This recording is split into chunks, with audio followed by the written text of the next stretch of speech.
And welcome back to Mark My Words Football Podcast with Rob and Scott. And we thank you for listening to this podcast. Feel free to follow us on any platform, wherever you get your podcasts. We are available.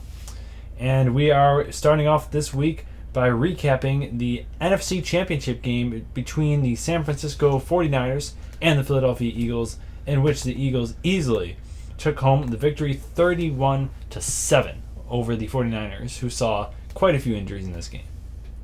Yeah, really a shame in this one that we didn't get to see more of a full game, with Brock Purdy going out very early. Really took a lot out of this game, as the 49ers really weren't able to do anything at all in the passing game.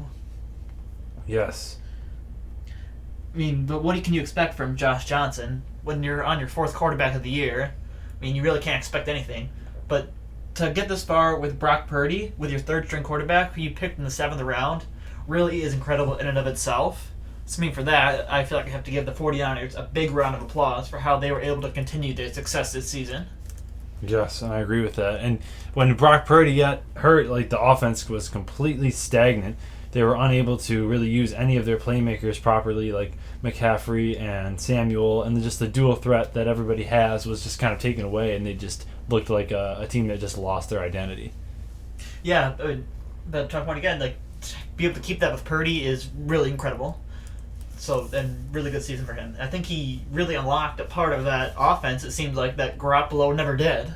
Yeah, for sure. So it would be very interesting going into next year to see what the 49ers are going to do at quarterback. I would have to believe there is an extremely low chance that Jimmy Garoppolo is back. But, I mean, never say never. Because, I mean, you have Brock Purdy, who really just went on an incredible run here, and then Trey Lance, who you moved heaven and earth for just a couple of years ago, and you haven't seen what he's like. So there's some big questions to be answered at quarterback in San Francisco next year.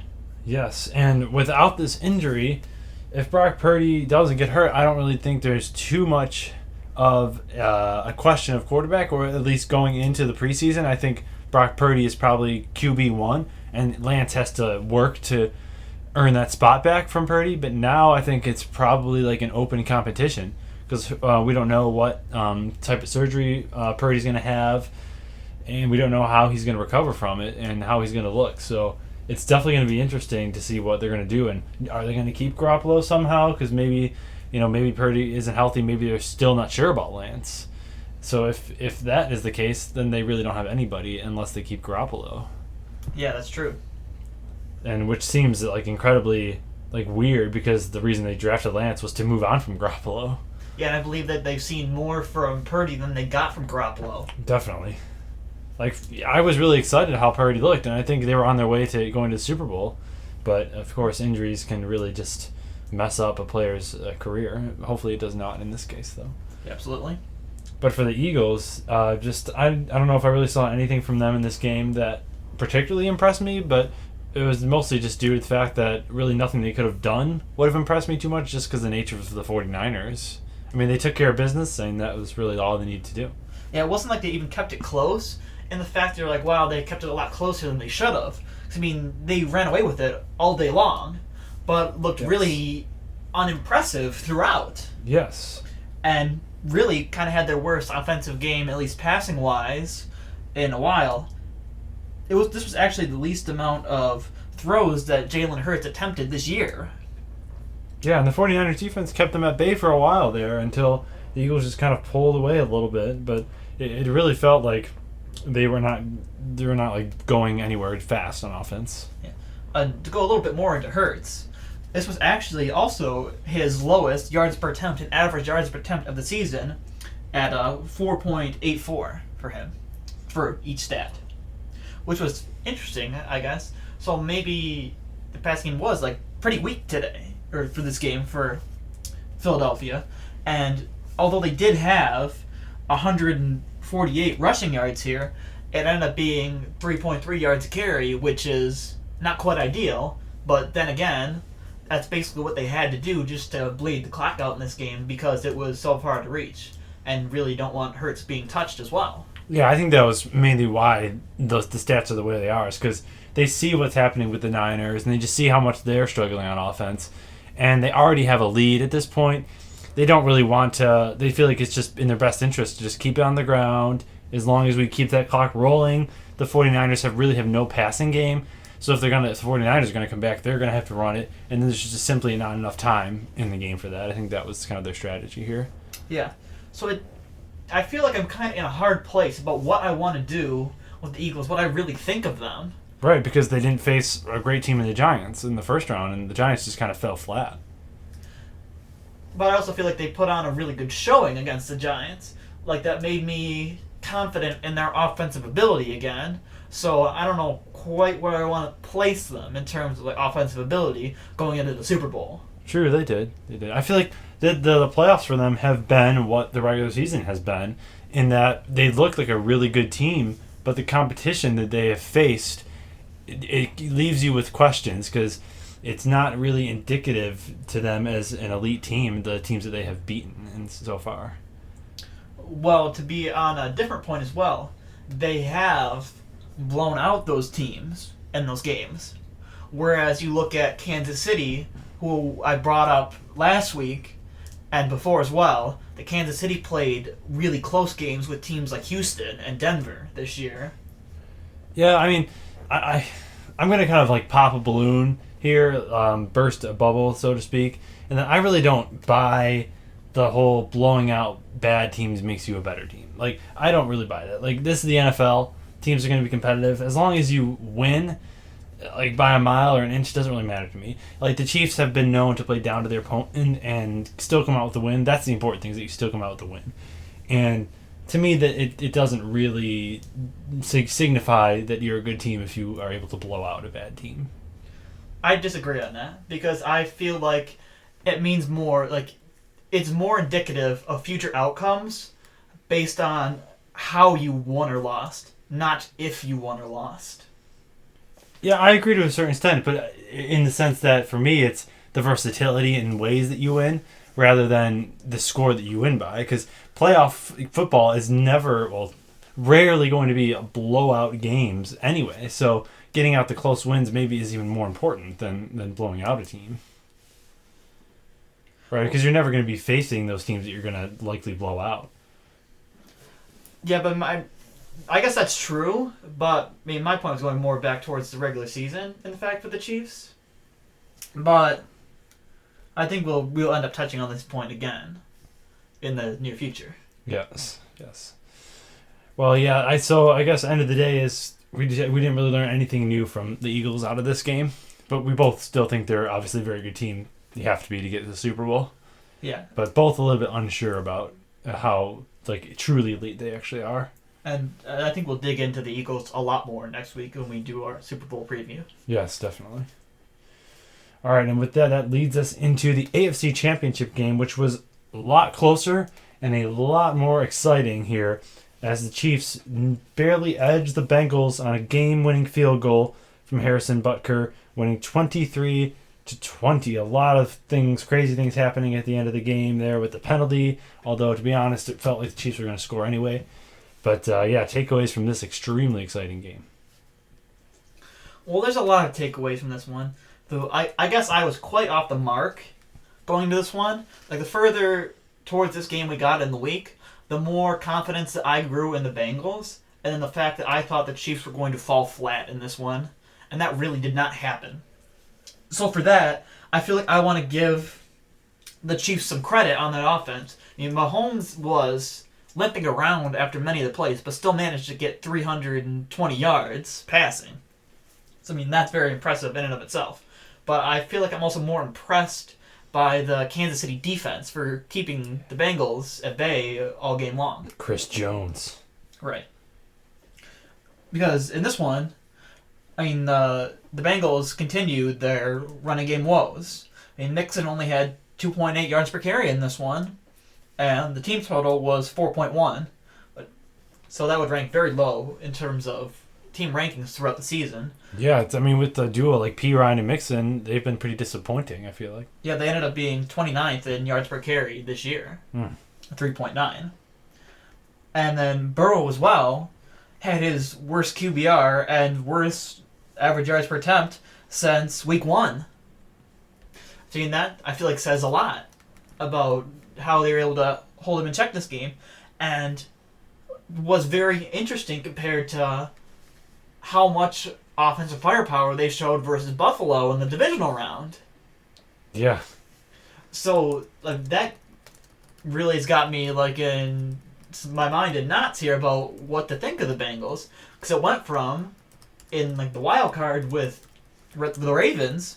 Are their offense that good? And then they play Buffalo with a huge offensive output. Say, okay, their offense is really good. We've known this. We should continue thinking of this. And then they play the Chiefs and then get stifled.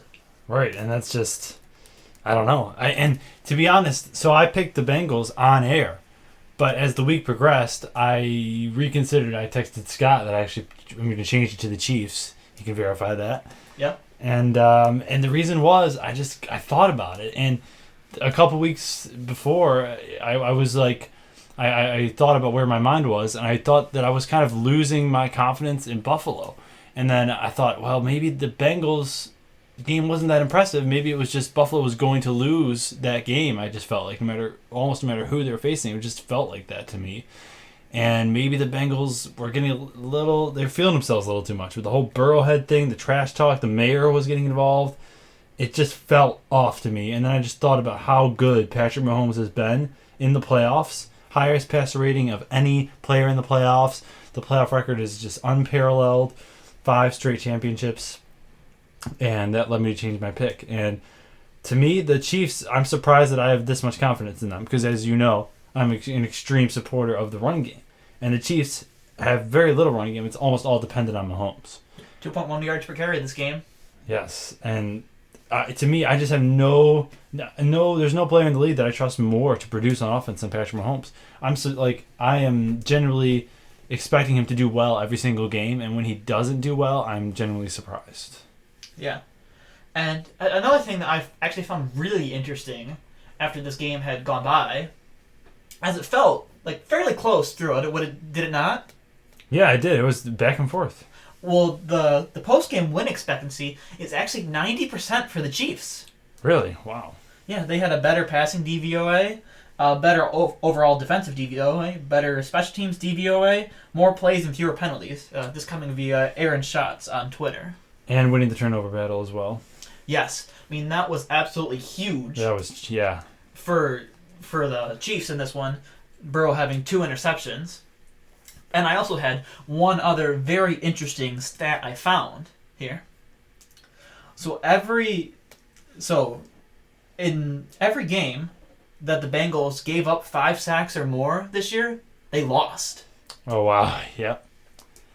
Yeah, every game they lost, they gave up 5 sacks or more, and they gave up 5 sacks in this game to Kansas City.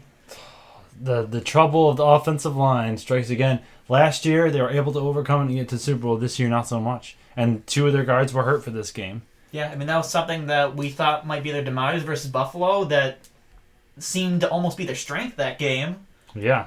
But very impressive. It really did end up becoming their demise eventually here. Yes, and the Bengals are a really good team, but the lack of just the offensive line to me is just a really big problem. Like you look at Mixon and Pirine, that should have been an elite duo this year, and they weren't. To me, that's not their fault. Like the offensive line was a weakness all year. I thought they did play better than last year, but not by much, and it ended up being their demise. Yeah, two costly interceptions and giving up 5 sacks. I feel like that could spell your end easy. Exactly, and if you're smart, you pour all your money into that. That's what the Chiefs did. The Chiefs, if you remember, had a terrible offensive line, and they literally went out and got all the best. And now, for a couple of years now, their offensive line has been great for Mahomes. Yeah, they spent a lot of capital to get Orlando Brown. They spent a lot of capital in getting Joe Thuney. They drafted Creed Humphrey in the 2nd round. Like, they added a lot of capital into it, and it paid off for them in quite a few ways. Yes. And that's how I feel like a lot of the great quarterbacks, they are surrounded by great offensive lines. Like Green Bay and Aaron Rodgers, he's had a great offensive line every single year he's been there. The Patriots with Tom Brady for so long, they had fantastic offensive lines. And the Chiefs, I think, recognize that. Yeah, and I believe, I'm not sure if you believe the same, that it is more important in the running game to have a better offensive line than an elite running back. Because I agree. Yeah. I feel you can pick almost any running back off the street and get at least competent production if you have a very good offensive line. Yes. Whereas if you throw McCaffrey into the worst offensive line in the league, he might produce some, but I feel like he would not be nearly as effective as if he was behind a good line. Yeah, and maybe no better example than Najee Harris this year, and the Steelers' offensive line struggles early on. Right. And yeah, I definitely agree with that. With running backs, the elite versus the like average running back is, to me, that the elite ones are more often able to hit those huge runs, like break out for 20, 30, 40 yards. And they're also a dual threat in the receiving game. But for solid production, it's much more important to have a good offensive line. Right. So, coming back to our point here, I mean, what do you do with the Bengals going like ending the season? I feel like I was still just ended up being very confused about what I thought of them based on how this ended. Yeah. And the Chiefs, maybe was I being too hard on the Chiefs? I don't know. Because, I mean, going to their last 4 drives, the Chiefs ended up had a fumble, 2 punts, and then drove 26 yards for a field goal. I mean, and 10 of which came on penalty yards. Yeah, that's true. To end the game, and that's how they ended up winning. But they got it done with Mahomes on a sore ankle. That's true. So I feel like I don't I'm trying to walk a line here with how much credit I want to give the Chiefs offense. And I definitely want to give Mahomes a lot of credit for playing on that ankle and throwing for the yards he did. And I guess at that point in the fourth quarter, you were down a lot of offensive weapons at that point. Yes. But I feel like it's still important to point out that it was not their offense that won them the game in the fourth quarter. No, it was the defense making great stands and just suffocating the Bengals offense. Bengals had several opportunities to take this game just like the Chiefs ended up doing, and they just could not do it. The Bengals had a drive at the end there. Okay, this is the drive. When the Chiefs punted it away with 2 minutes left, I'm like, all right, this is the Joe Burrow drive. It was kind of like, here we go, who's better? Joe Burrow had his drive, could not do it. Mahomes had his drive, and he did it. And right. To me, that's the difference. Right. And another interesting stat that I like to bring up here from last week is the playoff teams this year with more rushing yards are 9-2, and the 2 times that a team has won with less rushing yards has been the Chiefs' 2 victories so far. So just an interesting note there. Yeah, very interesting. Yes, I found that quite entertaining because, like I said, I'm a big proponent of the running game, and I do think the Chiefs are Super Bowl favorites. Spoiler alert on that. But that is our recap of the NFC Championship games, and now we thought it would be fun to go back and look at our best and worst takes of this year. And we had some really stinky ones and some very good ones. So we are going to go back and look at those. So we are going to go back now and look at our Mark My Words and predictions for this year, some of the best and worst. And we're going to be rating them here. We're going to rate them good, bad, or ugly. So if they were good and we got them right, that would be good. If they're bad but maybe close, that's bad. And ugly is just, well, we all know what ugly is. So here we go. We're going through it here. So the very first Mark My Words of the year was by me, and it was in episode 1 when I said that Nick Chubb will have 2,000 yards and win the Offensive Player of the Year. I'm going to go with a bit of a wild card here, and I think that the Browns offense is going to be ultra reliant on the running game, so I think Nick Chubb is going to eat up the yards. And mark my words, he's going to hit 2,000 yards this year. You're going to want to write that down. Nick Chubb, 2,000 yards and Offensive Player of the Year. So I don't feel like this is an ugly one. I feel like this is a bad one or an okay one. I guess good, okay, and ugly is the rankings we should go off of. I feel like this is okay. Yeah, I would agree. This is okay. He definitely did not win Offensive Player of the Year. No. He looked like at one point it looked like it might come close to that, but he did not hit 2,000 yards. Ended up with, what did you say, 1,500? Yes, 1,500. So ended up having a very good season. Yes, and actually he did have his best season to date. He had the most attempts. He had the most yards he's ever had, the most touchdowns. So, yes, I think he had a very good year, a very respectable year. And early on, it looked like a really good pick. Like maybe halfway through the season, I was very excited. But, yes, ended up faltering out there at the end. I'd mark that firmly as okay. Yes, officially okay on that one. And then we have the second one, which was by Scott in episode 1. And he predicted that Jamar Chase would have 1,500 yards on the year. And I'll throw my own in. Mark my words, Jamar Chase will have over 1,500 receiving yards this season. Smokes. Honestly, I feel like this one ended up being okay. He missed some time due to injuries, and I paced it out. If he had the exact same pace from each game, he would have ended up with 1,480 yards. Yes. Yeah, I feel like this one was... I don't want to say good because it didn't actually happen, but Right. it was... I think it was very okay. Yeah, I'd say okay. Yeah. Nothing notable here. Nothing notable, really good or bad, particularly. Right. So not a terrible start then. Our first ones of the year were pretty good. But they start to get a little uglier here. Oh, the next one? Yeah, this is maybe my favorite one all year, guys. And I tried to save him on this one. We'll give you a listen to it here. I'm never counting the Steelers out, though. Like, it's kind of like the Patriots, except for even more, because Mike Tomlin has never, ever had a season below 500. So, And this will be the year. I disagree with that. Mark my words, this will be the year. No, Steelers will have a losing season. I'm not letting... We're not marking those words. Yes, we are. Mark those words. Steelers will have a losing season. They suck. Oh, my God. They were not a good team. So, obviously, the Steelers ended up finishing the year at 9-8, and Scott ended up being wrong on that one. I was so confident in this one. The Steelers had a very low record there. Pretty near the end, and it came down to the very last week. Yes. Oh, that one sucked for me. It was like, all right, the last week I had a mark my words just fly right out the window. I could have had right. Oh. And the passion, like the absolute passion, like they stink. Like, I'm like, oh, we're definitely marking these words. Oh, and you just watched it slowly slip away. Yeah. That was glorious, absolutely glorious. So I'm gonna go ahead and mark this one as bad. Yeah, definitely. I knocked them out as bad. Never go against the great coaches, I'm telling you. All right, and then we have Scott with another one, and he said that the Bengals, despite being down at this point in the year, that they would still win the division. So I'll throw a little mark my words in here right now. Mark my words. I still believe Cincinnati will win that division.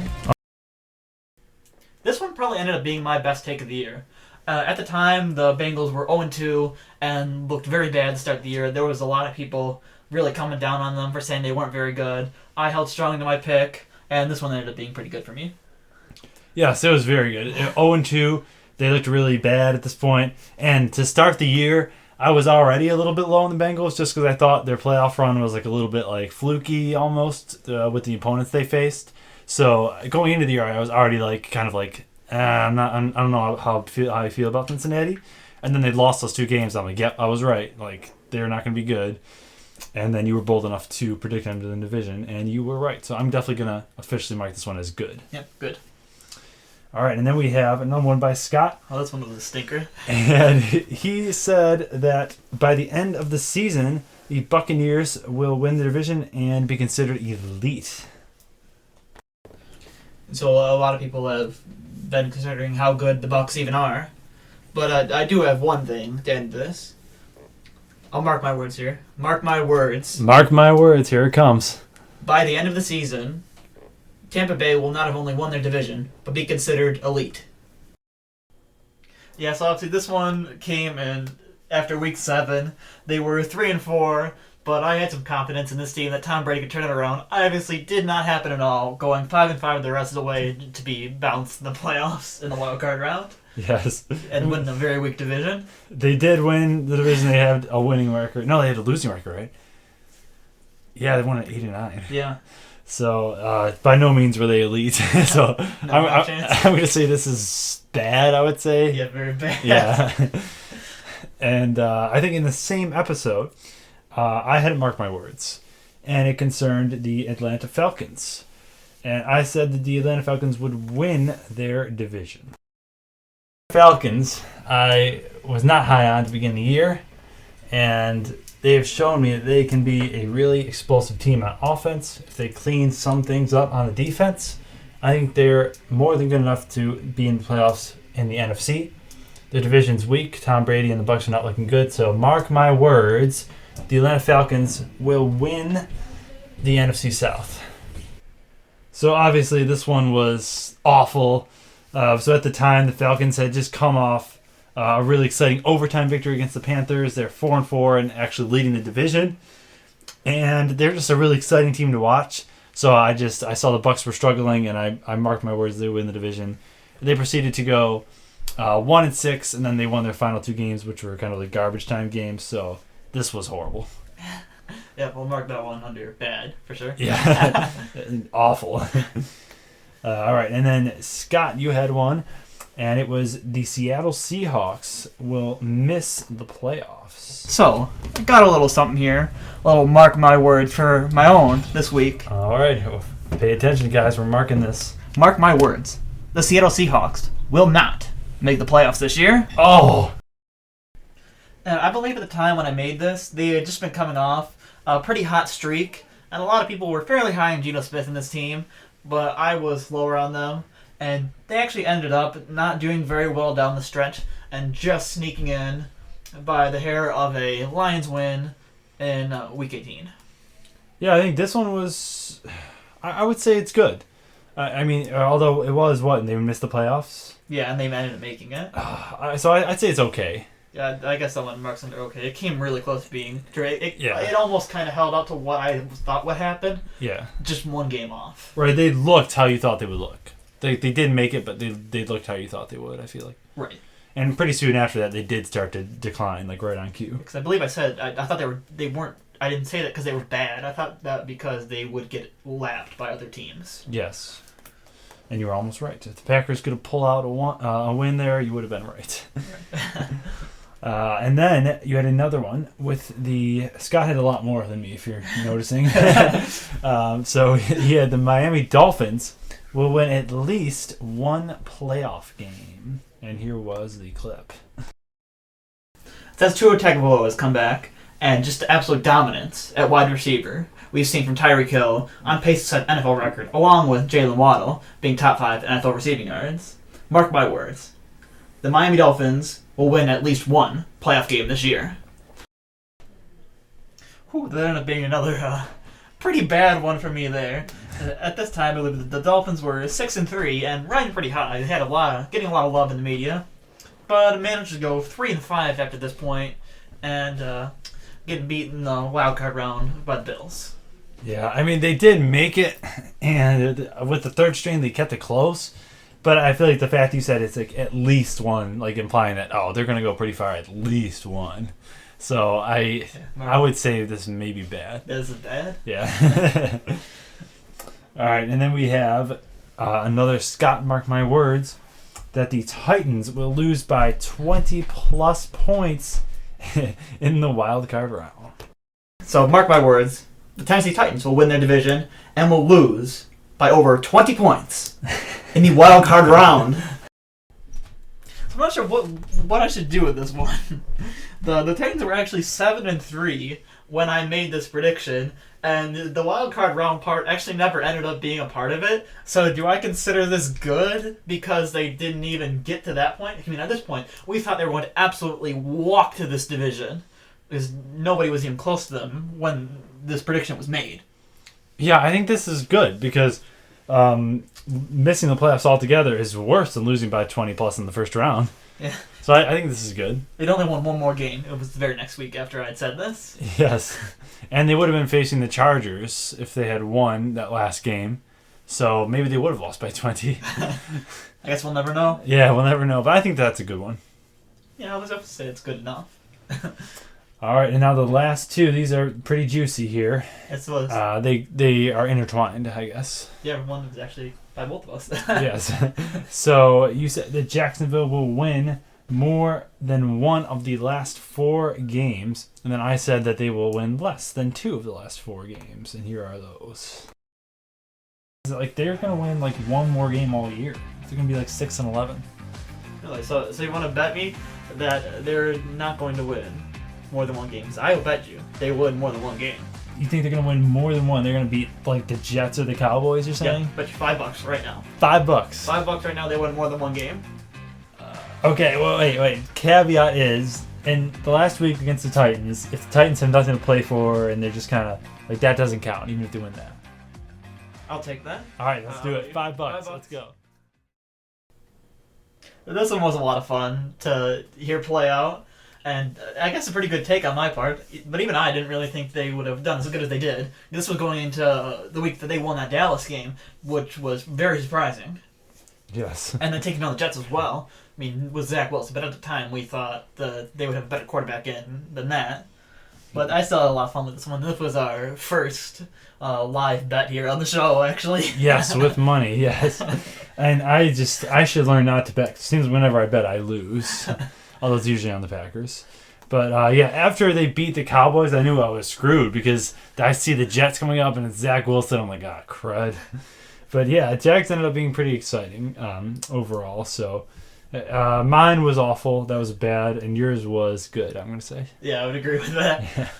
And I almost had one more, so I had 3, mark my words, on the year. I was going to have 4. It came with the Packers. I said they were going to make it to the Super Bowl if they got in the playoffs, but of course they never got in, so that never actually became a mark my words.